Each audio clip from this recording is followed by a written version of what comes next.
Dear friend, நம்ம ரோஸை பாருங்கள். Rose எவ்வளோ அழகாக துளிர் வந்திருக்கு. செந்தளிர் வந்துருங்க. இந்த மழைக்கு இவ்வளோ செந்தளிர் வந்திருக்கு. அது கூடவே நான் என்ன பண்ணேன்னா, ஒரு முட்டையை உள்ளே அப்படியே மண்ணில் புதைச்சி வச்சுட்டேன். புதைச்சி வச்சு அதை குத்தி விட்டுட்டேன்.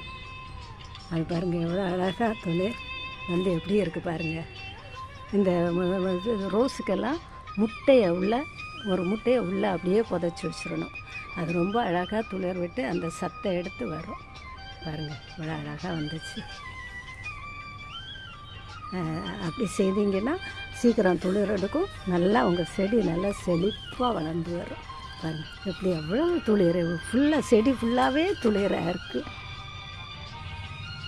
இந்த வீடியோவை பார்த்து பிடிச்சா லைக் பண்ணுங்கள், ஷேர் பண்ணுங்கள், சப்ஸ்கிரைப் பண்ணுங்கள். தேங்க்யூ. காட்